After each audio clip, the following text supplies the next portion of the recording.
Pourquoi la ville a souhaité s'impliquer dans ce projet avec la Corderie comme partenaire? C'est avant tout parce que les habitantes et les habitants sont venus nous voir avec un projet innovant d'échange basé sur le temps et non pas sur l'argent, avec une gouvernance démocratique et partagée, et donc on a dit banco. Pour la ville, c'est bien sûr un lieu important, puisque c'est un pilier de la vie associative municipale, dans lequel les habitantes et les habitants viennent déposer leurs besoins d'une certaine manière, et pour nous, c'est aussi une sorte de vigie pour voir peut-être ce qu'il pourrait manquer ailleurs dans le service public et que les habitants ont besoin de trouver à la Corderie. Si la ville avait choisi de mener d'elle-même des politiques verticales, par exemple sur la réparation, sans doute nous n'y serions pas parvenus, aussi bien que ce que fait la Corderie, qui a constaté qu'un quart des besoins des habitantes et des habitants portaient sur le bricolage, qui est un porteur de projet pour porter un hypercafé et qui du coup a réussi à le construire par le bas. Donc on est ravis de pouvoir l'accompagner sur ce projet.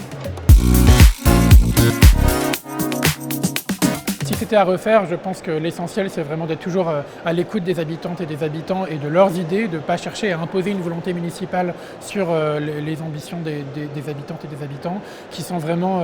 voilà, c'est le collectif et la démocratie locale qui fait que le projet a fonctionné et qui a fait ça bien mieux que toute politique verticale qu'on aurait pu vouloir mettre en place. Le principal conseil, c'est d'être à l'écoute de ce que proposent les habitantes et les habitants, de mettre à disposition les moyens de la mairie, la communication, la mise en réseau avec les autres associations de la ville pour faire en sorte que la Corderie puisse s'investir au mieux et s'ajuster au mieux avec les autres associations de la ville. Et sans doute être au rendez-vous à chaque fois que des initiatives de ce type émergent pour leur donner les moyens de le faire plutôt que de vouloir diriger nous-mêmes les politiques publiques. Parfois, c'est très bien d'écouter les habitants.